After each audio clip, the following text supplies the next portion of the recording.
என் பேரன்புமிக்க ஆசிக் தோழர் நேயர்களே, தமிழகத்துடைய சட்டமன்ற தேர்தல் மிக விரைவில் வர இருக்கக்கூடிய சூழலில் திமுக தன் தலைமையிலான கூட்டணி கட்சிகளுக்கு சீட்டுகளை இன்றைக்கி முழுமையாக ஒதுக்கியிருக்கு. மொத்தம் 234 தொகுதிகளில் கிட்டத்தட்ட 175 தொகுதிகளை திமுக இன்றைக்கி நிற்க போகுது.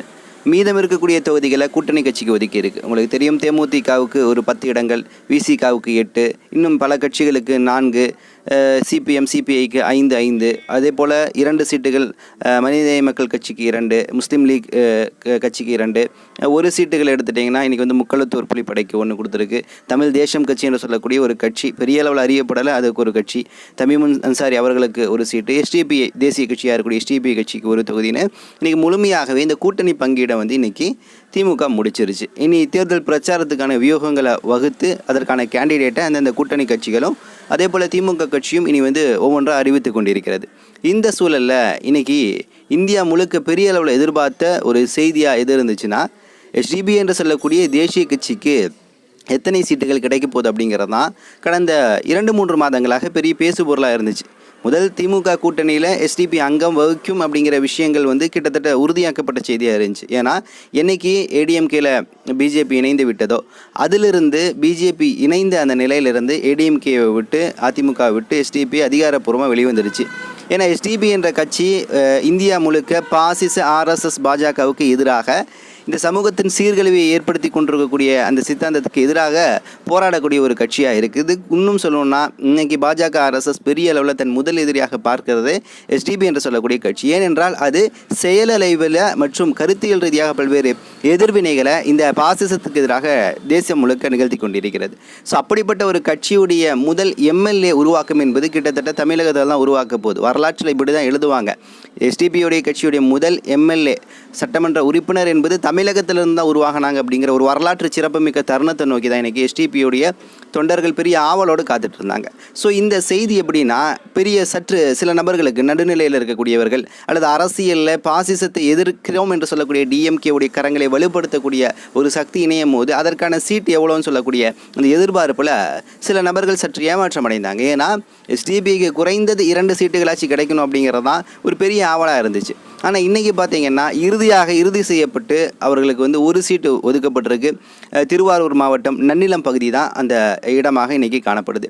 ஸோ இந்த சீட்டு ஒதுக்கப்பட்ட பின்னாடி இன்றைக்கி இந்த நன்னிலம் தொகுதி சார்ந்த பல்வேறு தரவுகள் வந்து நமக்கு கிடைச்சிட்ருக்கு. ஸோ நன்னிலம் தொகுதியில் தேசிய கட்சியாக இருக்கக்கூடிய எஸ்டிபி கட்சியுடைய மாநில தலைவர் நெல்லை முபாரக் அவர்கள் போட்டியிடக்கூடிய அந்த வாய்ப்புகள் தான் இன்றைக்கி வந்து நிலவி கொண்டிருக்கிறது. ஸோ நெல்லை முபாரக் அவர்களை பொறுத்த வரைக்கும் நெல்லையில் அவருடைய தொகுதியில் அவருக்கு செல்வாக்கு இருக்குது. ஆனால் நன்னிலத்தை பொறுத்த வரைக்கும் அவர் வந்து இன்றைக்கி உதயசூரியனில் தான் நிற்க போகிறாரு. ஸோ திமுக கேண்டிடேட் போல தான் பார்க்கப்படுவார். இருந்த பொழுதும் நெல்லை முபாரக்கை தெரியாத நபர்களே கிடையாது அப்படிங்கிற அளவுக்கு அவருடைய களச்சூழலும் கள வேலையும் வந்து பெரிய அளவில் பேசப்படுது. எஸ்டிபி நெல்லை முபாரக் என்பது ஒரு தனித்துவ அடையாளமாக இருக்குது. என்னதான் நம்ம டிஎம்கே லோகோவில் போய் நின்னா கூட முபாரக் அவர்கள் தனித்துவம் கொண்டவர் அப்படிங்கிறது தமிழக மக்களுக்கு ஒரு தெரிஞ்ச விஷயமா இருக்குது. ஸோ இந்த சிச்சுவேஷனில் இன்றைக்கி நன்னிலம் தொகுதியில் எந்த அளவு எஸ்டிபிஐ கட்சிக்கு, அதாவது திமுக கூட்டணியில் இருந்து திமுகவுடைய சின்னத்திலே நிற்கக்கூடிய எஸ்டிபிஐ கட்சிக்கு வெற்றி சதவீதம்ங்கிறதோட வெற்றி வாய்ப்புகள் எப்படி அங்கே நிலவுது, எந்த மாதிரியான சூழல் இருக்குது நம்ம இங்கே பார்க்கணும். பொதுவாக இன்றைக்கி நன்னிலம் தொகுதி, இப்போ திருவாரூர் மாவட்டத்தில் மொத்தம் 4 தொகுதி இருக்குது. திருவாரூர் ஆகட்டும், திருத்துறைப்பூண்டி என்பது ஒரு தனி தொகுதி, அங்கே இருக்கக்கூடிய தனித்தொகுதியாக அது காணப்படுது. அதே போல் திருவாரூர், திருத்துறைப்பூண்டி, மன்னார்குடி, நன்னிலம், இந்த 4 தொகுதிகள் அடக்கிய தான் திருவாரூர் மாவட்டத்துக்கு கீழே இருக்கக்கூடிய தொகுதிகள். ஸோ இதில் இந்த 4 தொகுதியில் பார்த்திங்கன்னா இந்த நன்னிலம் தொகுதியை பொறுத்த வரைக்கும் இன்னும் ஓப்பனாக சொல்லணும்னா நல்ல எஜுகேஷன், அறிவு சார்ந்த கல்வி சார்ந்த விதத்தில் பெரிய அளவில் செயல்படுறாங்க. 89% கல்வி கற்றவர்கள் இருக்கிறாங்க. அதில் 93% ஆண்களும் 84% பெண்களும் இருக்காங்க. அப்போ இவர்கள் கல்வி கற்றிருக்கிறனால ஒரு அறிவு சார்ந்த அடிப்படையில் தான் தனக்கான கேண்டிடேட்டை சூஸ் பண்ணுறாங்க. நன்னிலம் தொகுதியை பொறுத்த வரைக்கும் பிரதானமாக விவசாயம் காணப்படுது. விவசாயத்தில் பார்த்திங்கன்னா அவர்கள் நெல்கள் பயிரிடுறாங்க, இன்னும் பல்வேறு பொருட்களை பயிரிட்டு அவங்க விளைவிக்கக்கூடிய நிலையில் இருக்காங்க. அப்போ விவசாயம் சார்ந்த பிரச்சனைகள் அங்கே இருக்குது, விவசாயம் சார்ந்த தேடுதல்கள் என்பது இருக்குது. டெல்டா பகுதியாகவும் வந்து இந்த நன்னிலம் பகுதி என்பது காணப்படுது. ஸோ இந்த நன்னிலம் பகுதியை பொறுத்த வரைக்கும் மக்களுடைய பெரிய தேவையே இங்கே வந்து ஒரு நல்ல அட்மாஸ்பியர், ஒரு சுற்றுச்சூழல் உருவாகணும், விவசாயம் சார்ந்த முன்னேற்றம் இன்னும் அதிகமான முறையில் ஏற்படணும் அப்படிங்கிற பல தேவைகள் கொண்டு தான் இவங்க செயல்பட்டு இருக்கிறாங்க. ஸோ இப்படிப்பட்ட தொகுதியில் கடந்த சட்டமன்ற தேர்தலில், அதாவது அங்கே 2021 இதுக்கு முன்னாடி 2017 இது போன்ற சட்டமன்ற தேர்தலில் தொடர்ந்து வெற்றி பெற்றவங்க யாருன்னு பார்த்தீங்கன்னா அங்கு ஏடிஎம்கே அதிமுகவை சார்ந்தவராகத்தான் இருக்கிறாரு. அதிமுகவை சார்ந்த காமராஜர் என்று சொல்லக்கூடியவர். ஸோ இவரை பொறுத்த வரைக்கும் நம்ம பார்க்கணும்னு கேட்டிங்கன்னா இவர் வந்து இந்த நன்னிலம் தொகுதியை சார்ந்தவர் கிடையாது. இவர் வந்து மன்னார்குடி தொகுதியை சார்ந்தவர். அதாவது திருவாரூர் மாவட்டத்துக்கு உள்ளே வரக்கூடிய மன்னார்குடி வேறு ஒரு தொகுதியை சார்ந்தவர். ஆனால் இங்கு செல்வாக்கு கொண்டவராக காணப்படுறாரு. மக்கள் மத்தியில் பெரிய அளவில் ஒரு தாக்கத்தை ஏற்படுத்தி இருக்கிறாரு. ஏன்னா கண்டினியூட்டியாக 2017, 21 3 ஆண்டுகளில் தொடர்படியாக வந்து காமராஜர் வந்து இந்த தொகுதியில் நின்று வெற்றி பெற்றிருக்கிறாரு. அந்த வெற்றி என்பது கிட்டத்தட்ட எப்படின்னு பார்த்தீங்கன்னா பெரிய அளவிலான வெற்றி கிடையாது. பெரிய லட்சக்கணக்கான ஆயிரக்கணக்கான வாக்குகள் வித்தியாசத்தில் ஏற்பட்ட வெற்றி கிடையாது. சில வாக்குகள் வித்தியாசம் தான். இப்போ கடந்த எலெக்ஷனை பொறுத்த வரைக்கும் காமராஜருக்கு ஆப்போசிட்டாக டிஎம்கேல நின்ன நபரை பற்றி இங்கே பார்க்கணும். அவர் பேர் பார்த்தீங்கன்னா ஜோதிராம். இவர் பார்த்தீங்கன்னா ஒரு சிறப்பு. இவர் இந்த தொகுதியை சார்ந்தவர். நன்னிலம் தொகுதியில் பிறந்து வளர்ந்து அங்கு வந்து திமுக சார்ந்த பல்வேறு பணிகளில் ஈடுபட்டு படிப்படியாக மேலே வளர்ந்தவர். அப்போ காமராஜருக்கு எப்படி வந்து ஒரு செல்வாக்கு இருக்கோ, வேறு தொகுதியிலேருந்து இங்கே வந்தால் கூட இங்கே ஒரு செல்வாக்கு இருக்கோ, 3 முறை தொடர்ந்து வெற்றி பெற்றிருக்கிறாரோ, அதே போல் இங்கு பிறந்து வளர்ந்து இங்கு வந்து ஆதிக்கம் செலுத்திய ஜோதிராமன் அவருக்கும் இங்கே ஒரு செல்வாக்கு இருக்குது. அப்போ அதிமுகவுடைய காமராஜருக்கும் திமுகவுடைய ஜோதிராமனுக்கும் மத்தியில் இந்த அளவு காம்படிஷன் இங்கே நிலவுவதற்கு காரணம் நான் சொன்ன மாதிரி 2 பேருக்கும் இங்கே செல்வாக்கு இருக்குது. அதனாலேயே கடந்த 3 முறை சிறிய அளவிலான தொகையில் தான் இந்த தோல்வி என்பது டிஎம்கேக்கு ஏற்பட்டிருக்கு. ஸோ போன முறை நடந்த எலெக்ஷன் 2021 எலெக்ஷனில் வாக்கு சதவீதம் பார்த்தீங்கன்னா கிட்டத்தட்ட காமராஜர் பார்த்தீங்கன்னா 1,03,637 வாக்குகள் பெற்றிருக்கிறார். அதே டிஎம்கே திமுகவை சேர்ந்த ஜோதிராமன் 99,213 வாக்குகள் பெற்றிருக்கிறார். சரியாக சொல்லணும்னா 4,424 வாக்குகள் மட்டும்தான் இங்கே வித்தியாசம் என்பது காணப்படுது. ஸோ இந்த வாக்குகள் கூட அடுத்தடுத்து இடங்கள் பிடித்திருக்கக்கூடியவர்களுடைய பங்கேற்பு என்பது இந்த சதவீதத்தை வந்து ஓரளவு டேமேஜ் பண்ணியிருக்கு அப்படின்னு நம்ம பார்க்க முடியுது. ஏனென்றால் இங்கே முதல் ஏடிஎம்கே அப்புறம் டிஎம்கேக்கு அப்புறம் நாம் தமிழர் ஒரு பெரிய வாக்கு பெற்றிருக்கிறாங்க. ஏன்னா கடந்த எலெக்ஷனில் 13,419 வாக்கு நாம் தமிழர் கட்சியை சார்ந்த ஃபாத்திமா ஃபர்ஹானா என்று சொல்லக்கூடிய அந்த சகோதரி அவங்க பெற்றிருக்கிறாங்க. ஸோ இந்த எலெக்ஷனை பொறுத்த வரைக்கும் டிஎம்கே ஏடிஎம்கே நாம் தமிழருக்கு அடுத்து அங்கே வந்து டிவிகே தமிழக வெற்றி கழகத்துடைய இந்த விஜயோடைய கட்சி அவங்களும் வந்து ஆதிக்கம் செலுத்த அங்கே காத்துட்டு இருக்கிறாங்க. பெரிய அளவு அவங்களால இம்பாக்ட் பண்ண முடியுமான்னு கேட்டால் சற்று சந்தேகம் தான். இளைஞர்களுடைய வாக்கு கிட்டத்தட்ட போகக்கூடிய வாய்ப்புகள் இருக்குது.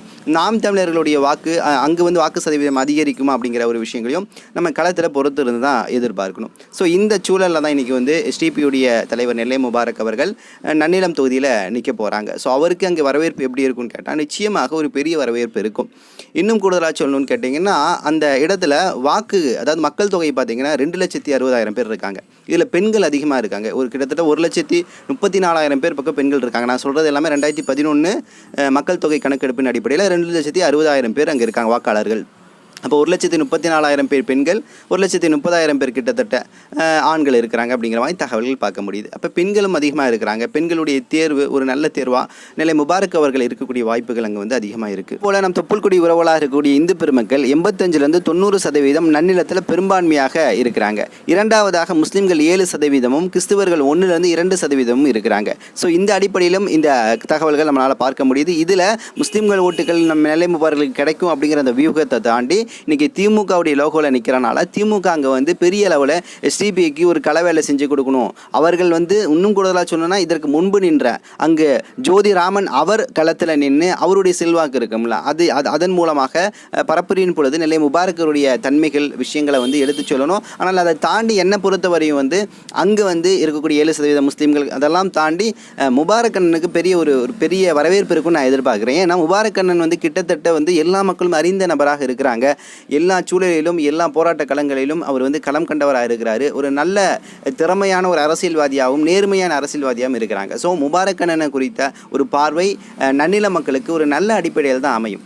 போன எலெக்ஷனில் வந்து பார்த்தீங்கன்னா என்டிஏ கூட்டணியில் தான் ஏடிஎம்கே இருந்துச்சு. இருந்த பொழுதும் ஒரு குறிப்பிட்ட நான் சொன்ன இந்த 4,000 வாக்கு வித்தியாசத்தின் அடிப்படையில் வந்து ஏடிஎம்கேவுடைய காமராஜர் வெற்றி பெற்றார். ஆனால் இந்த முறை சூழல் என்பது நிச்சயமாக மாறும். ஏன்னு கேட்டிங்கன்னா இந்த முறை என்டிஏ கூட்டணியில் வந்து பாஜக கூட்டணியில் வந்து ஏடிஎம்கே இருக்குது. அந்த இருக்கக்கூடிய நிலை என்பது முழுக்க ஏடிஎம்கே என்று சொல்லக்கூடிய அந்த கட்சியை அடக வைத்த நிலையில் தான் இன்றைக்கி வந்து பாஜகவை எந்த நிலையிலும் எதிர்க்காமல் தமிழ்நாட்டுடைய எந்த நலவையும் வந்து பெரிய அளவில் பொருட்படுத்தாமலே வந்து இன்றைக்கி என்டிஏ செயல்பட்டு இருக்கிறனால அதோடைய ரெப்ரசன்டேட்டிவாக இருக்கக்கூடிய காமராஜருக்கு சரிவு ஏற்பட வாய்ப்பு இருக்குது. லோக்கல் செல்வாக்கு இருக்கலாம். ஆனால் செல்வாக்கு இருக்கக்கூடிய அந்த மக்கள் எதற்காக இந்த நபரை தேர்வு செய்கிறோம் அப்படிங்கிற அந்த மக்கள் கூட சற்று சிந்தித்து வாக்களிக்கக்கூடிய வாய்ப்புகள் இங்கே வந்து அதிகமாக இருக்குது நம்மளால் இங்கே பார்க்க முடியுது. அடுத்து நன்னிலத்தில் இருக்கக்கூடிய பிரதான பிரச்சனை என்னென்னு கேட்டிங்கன்னா விவசாயம் சம்மந்தமான பிரச்சனைகள் இருக்குது.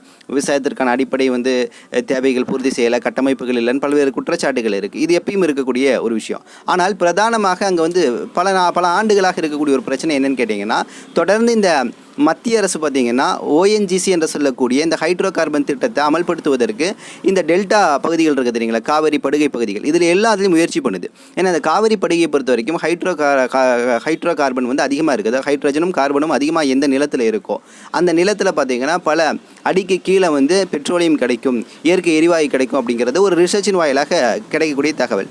ஸோ இந்த ரிசர்ச் வந்து இந்த ONGC வந்து டெல்லியில் இருக்கக்கூடிய ONGC எடுத்துகிட்டு இந்தியாவில் பல்வேறு பகுதிகளில் வந்து இது போன்ற இயற்கை எரிவாயுகள் கேஸ்லாம் எடுத்துகிட்டு இருக்குது. உதாரணத்துக்கு குஜராத்தில் எடுத்துருக்கு, 1958 மும்பையில் எடுத்துருக்கு, பல இடங்களில் எடுத்துருக்கு. ஆனால் தமிழ்நாட்டில் வந்து இது எடுக்கணும்னு முயற்சி பண்ணுறது அப்படிங்கிறது மிகப்பெரிய அளவு எதிர்ப்புக்குள்ளான விஷயமா இருக்குது. இங்கே இருக்கக்கூடிய மாநில அரசாக இருக்கக்கூடிய திமுகவாகட்டும், அதே போல் இங்கே இருக்கக்கூடிய மக்களாகட்டும் இந்த ஹைட்ரோ கார்பன் திட்டத்திற்கு கடுமையான எதிர்வினை நிகழ்த்திட்டு இருக்காங்க. ஸோ இதில் வந்து இந்த ONGC என்ன பண்ணுச்சுன்னு கேட்டிங்கன்னா, நன்னிலத்திலையும் அந்த அந்த காவிரி படுகை சார்ந்த இடங்களில் வந்து நாங்கள் என்ன பண்ணுறோம், அந்த ஹைட்ரோ கார்பன் திட்டத்தை அமல்படுத்துகிறோம். அதாவது துளையிட்டு நாங்கள் வந்து இங்கே வந்து இயற்கை எரிவாயையும் மற்றும் பெட்ரோலியம் இது போன்ற எண்ணெய்களை எடுக்கிறோம் சொல்லக்கூடிய ஒரு விஷயத்தை பதிவு செய்யுது. இங்கே கேள்வி நமக்கு கேளும், அப்போ இந்தியாவில் வந்து பல்வேறு இடங்களில் எண்ணெய் இருக்குது தான், நம்ம ஏன் ரஷ்யாட்டி ஈரான்ட்டி வாங்குகிறோம்? நம் நாட்டில் இருக்கக்கூடிய எண்ணெய் வளம் என்பது மிகவும் குறைவு. அதனால தான் நம்ம என்ன பண்ணுறோம், வெளிநாடுகளிலேருந்து இறக்குமதி செய்கிறோம். ஸோ அப்போ இந்த ONGC என்ன பண்ணுதுன்னு கேட்டிங்கன்னா இந்த ஏற்பாடு செஞ்சு முயற்சி பண்ணுது. அப்போ மக்கள் ஏன் எதிர்க்கிறாங்கன்னு கேட்டிங்கன்னா, இது காவிரி படுகையில் இருக்கிறனால காவிரிக்கான அந்த இடம் ஒதுக்கப்பட்டுருச்சு. அந்த படுகை இயற்கை நிலம் சார்ந்து இருக்கணும், இயற்கையாகவே இருக்கணும், அது மாசடையக்கூடாது அப்படின்னு ஒதுக்கப்பட்ட ஒரு நிலத்தில் வந்து வேண்டுமென்றே எடுக்க முயற்சி பண்ணிட்டு இருக்கு. 2017 பார்த்தீங்கன்னா 2017 நவம்பர் 12 நினைக்கிறேன் ஐ திங்க். அப்போ வந்து ஒரு 7 கிராம மக்கள் ஒன்றாக சேர்ந்து வந்து கடையடைப்பு பெரிய அளவில் 2017 நடத்தினாங்க. அதாவது இந்த ONGCக்கு எதிராக, ஹைட்ரோ கார்பன் திட்டத்திற்கு எதிராக. ஸோ அந்த அளவு நன்னில மக்கள் வந்து இங்கே இந்த திட்டம் வரக்கூடாது, விவசாய நிலம் பாதிக்கும், சுற்றுச்சூழல் மாசடையும் சொல்லிட்டு பெரிய அளவில் ஒரு எதிர்ப்பை காட்டிகிட்டு இருக்காங்க. அப்போ நன்னிலத்தில் இருக்கக்கூடிய பெரிய பிரச்சனை அப்படின்னா, தொடர்ந்து இந்த மத்திய அரசு, இந்த பாஜக அரசு இந்த ONGCயை பயன்படுத்தி வந்து செய்யுது. ONGC இந்த எண்ணெய் எடுத்து கவர்மெண்ட் என்ன ரேட்டு நிர்ணயம் செய்தோ அந்த விலையில் தான் அதை விற்கணும் அப்படிங்கிற அந்த திட்டங்கள்லாம் இருக்குது. ஸோ இதற்கு தமிழக அரசும் எதிர்ப்பில் இருக்குது. ஸோ அந்த பிரச்சனையை வந்து நன்னில மக்களும் எதிர்க்கிறாங்க. இங்கே வந்து நீங்கள் ஹைட்ரோ கார்பன் திட்டத்தை கொண்டு வராதீங்க அப்படிங்கிற ஒரு பிரச்சனை இருக்குது. ஸோ இது வருங்காலத்தில் மீண்டும் அது முயற்சி செய்யக்கூடிய வாய்ப்புகள் இருக்குது. அதனால் நன்னிலத்தில் நான் பார்த்து வந்து இந்த ஹைட்ரோ கார்பன் திட்டம் என்பது ஒரு பிரதான பிரச்சனையாக வந்து பார்க்கப்படுகிறது. ஸோ இதெல்லாம் தாண்டி அன்பு சகோதரர், நண்பர், பெரிய அளவில் எப்போ சந்தித்தாலும் புன்னகைத்து பேசக்கூடியவர், SDPI கட்சியுடைய தலைவர் நெல்லை முபாரக் அவர்கள் வெற்றி பெறணும் அப்படிங்கிறது சொல்லப்போன அனைத்து மக்களுடைய ஆசையாக காணப்படுது. இதில் ஒரு சின்ன நறுடல் எனக்கு இருக்குது, நான் இந்த இடத்துல பதிவு செஞ்சே தீரணும். ஸோ அது தவறாக இருந்தாலும் சரி, நான் வந்து கட்சிக்கு அப்பாற்பட்டு நான் செயல்படுறதுனால, கட்சியில் எந்த அடிப்படை உறுப்பினரும் கிடையாது, கட்சியுடைய அனுதாபி, அந்த கட்சி சார்ந்து செயல்படக்கூடிய நல்ல விஷயங்களை பாராட்டி செயல்படக்கூடியவன். அப்போ இந்த அடிப்படையில் பார்த்திங்கன்னா எனக்கு என்ன தோணுதுன்னா, SDPIக்கு நிச்சயமாக ஒரு 2 அல்லது 3 இடமாச்சு கிடச்சிருக்கணும் அப்படிங்கிறது. ஏன்னா ஒரு தேசிய கட்சியுடைய செயல்பாடு, குறிப்பாக நாம் திமுக முன்வைக்கக்கூடிய இந்த பாசிச எதிர்ப்பு அந்த சிந்தனையில் பல ஆண்டுகளாக களமாடி பெரிய அளவில் செயல்பட்ட ஒரு அமைப்பு, ஒரு கட்சியாக இருக்குது. அப்போ அதற்கு 2 சீட்டு கொடுத்துருக்கலாம், சரி ஓகே. இன்னொரு கட்சிக்கு ஒரு சீட்டு கொடுத்துருக்குறாங்க, அது செல்வகுமார், KK செல்வகுமார் என்று சொல்லக்கூடியவர் தமிழக தேசிய கட்சி அப்படின்னு சொல்லப்படுகிறது. ஸோ இந்த கட்சியில் இருக்கக்கூடிய KK செல்வகுமார் சமீபமாக ஒரு காணொலி வைரலாக பரவிட்டுருக்கு, பார்த்துருப்பீங்க. இவர் சொல்கிறாரு, நான் ஒரு RSS காரன், RSS எனக்கு ரொம்ப பிடிக்கும், RSS தான் இந்த அளவு வளர்த்தி விட்டுருக்குன்னு சொல்லிட்டு RSSல பார்த்தீங்கன்னா இவர் என்னென்னா நகர துணை செயலாளராக இருந்திருக்கேன் அப்படின்னு சொல்லிட்டு RSS இப்போ வந்து தன்னை ஒரு RSS காரனாக ரெப்ரசன்ட் பண்ணி வந்த ஒரு நபராக இருக்கார். இவருடைய கட்சியுடைய அடையாளங்கள் கூட பெருசாக தெரியல. இப்போ முக்குளத்தூர் படை இருக்குது, அதே போல் வந்து கருணாஸ் இருக்கிறாங்க, தமிழ் அன்சாரி இருக்கிறாங்க அப்படின்னா ஓரளவு தெரியும். ஆனால் இவர்களெலாம் யாருன்னே தெரியல. ஒரு RSS சித்தாந்தத்தை கொண்ட ஒரு நபரை வந்து எந்த பாஜக எதிர்ப்புன்னு திமுக சொல்லுதோ அந்த நபரை உள்ளே கொடுத்து அவருக்கு ஒரு சீட்டு கொடுக்கறது என்பது அது எந்த வகையில் ஒரு சரியாக இருக்கும்னு தெரியல. எந்த அடிப்படையை திமுக எடுத்துச்சுன்னு தெரியல. இங்கே நான் வந்து குழப்பத்தை உண்டு பண்ண விரும்பலை. ஆனால் இப்படிப்பட்ட நபருக்கான ஒரு சீட்டு கொடுக்கக்கூடிய இடத்துல SDPI போன்ற கட்சிகளுக்கு இன்னும் ஒரு சீட்டு சேர்த்து கொடுத்துருக்கலாம். இல்லை தொகுதியை பொறுத்தவரைக்கும் நான் எதுவும் சொல்ல, ஏன்னா தொகுதியை பொறுத்த வரைக்கும் SDPI டிமாண்ட் பண்ணவே இல்லை. எந்த தொகுதி கொடுத்தாலும் நாங்கள் வெற்றி பெறுவோம்னு சொல்லக்கூடிய ஒரு வாக்குறுதி கொடுத்தனால நீ எந்த தொகுதி வேணாலும் கேட்டுட்டீங்களன்னு சொல்லிட்டு தான் நன்னிலம் கொடுத்துருக்கு. இப்போ நன்னிலம் டஃப்பான தொகுதியான்னு கேட்டால் நிச்சயமாக டஃப்லாம் கிடையாது. முபாரக்கனுடைய நல்ல மனசுக்கு, அவருடைய செயலுக்கு, அவருடைய ஆற்றலுக்கு இந்த தொகுதியில் நிச்சயமாக வெற்றி பெற முடியும். அதற்கு திமுக அடிப்படையில் உதவி செய்யும். நிச்சயமாக நன்னிலம் தொகுதியில் SDPI கட்சியுடைய மாநில தலைவர் நெல்லை முபாரக் அவர்கள் அவர்கள் இன்ஷா அல்லாஹ் உறுதியாக வெற்றி பெறுவார். அதற்காக எஸ்டிபி கட்சியுடைய தொண்டர்கள் களப்பணி செய்ய தயாரான சூழல் இருக்கிறாங்க. குறிப்பாக அங்கே இருக்கக்கூடிய திமுக தோழமை கட்சியில், கூட்டணி கட்சியில் இருக்கக்கூடிய திமுக தோழமைகள் அங்கு வந்து பெரிய பணி செய்யணும். நான் சொன்ன மாதிரி ஒரு 4000 வாக்கு வித்தியாசம் அப்படிங்கும் போது அங்கே இருக்கக்கூடிய ஜோதிராம் அவர்கள் கடந்த எலெக்ஷனில் நின்ன நபர், கேண்டிடேட், திமுகவுடைய கேண்டிடேட் முபாரக் அண்ணன் கூட இருந்து இந்த பணிகளை வந்து செய்து கொடுக்கணும். அது இல்லாமல் முபாரக் அண்ணனுக்கு ஒரு தனி ஃபேஸ் இருக்குது, ஒரு அங்கீகாரம் இருக்குது. இதெல்லாம் சேர்த்து இந்த எலெக்ஷனில் நிச்சயமாக முபாரக் அண்ணனுக்கு வெற்றி கிடைக்கும். அந்த 4000 ஓட்டுலாம் பெரிய மேட்டரே கிடையாது. அதே போல் இன்றைக்கி இருக்கக்கூடிய கலைச்சூழல் பாஜக எதிர்ப்பு என்ற நிலை உச்சகட்சமாக இருக்கிறனால இந்த என்டிஏ கூட்டணியில் ஏடிஎம்கே இருக்குது. அதே போல் 3 முறை ஜெயித்த அந்த ராமராஜரே மறுபடியும் இன்றைக்கி எலெக்ஷனில் நிற்கிறார். அப்படிங்கும் போது நிச்சயமாக அந்த இடத்துல டஃப் இருக்கிற மாதிரி தெரிந்தால் கூட நிச்சயமாக பிஜேபி தோல்வி அடையும், பிஜேபி கூட்டணி தோல்வி அடையும். நன்னிலம் என்பது ஒரு நல்ல நிலமாக, நல்ல ஆட்சி மிக்க நிலமாக, நல்ல வளமிக்க நிலமாக வரக்கூடிய 5 ஆண்டுகளில் மாறணும். அப்படின்னா நிச்சயமாக நீங்கள் என்ன பண்ணலாம், தைரியமாக நெல்லை முபாரக் அவர்களுக்கு வாக்கு செலுத்தி அவர் வெற்றி பெற வைக்கலாம். வெற்றி பெற வைத்தீர்கள் என்றால் அடுத்த 5 ஆண்டுகள் உங்களுக்கு பொற்காலமாக தான் அமையும் அப்படிங்கிறது எனது தனிப்பட்ட பார்வையாக இருக்குது. ஸோ இன்னும் சில தகவல்களை திரட்டி கொண்டு இன்ஷா அல்லாஹ் விரைவில் வந்து உங்களை சந்திக்கின்றேன். நன்றி. அஸ்ஸலாமு அலைக்கும் வரஹ்மத்துல்லாஹி வபரகாத்துஹு.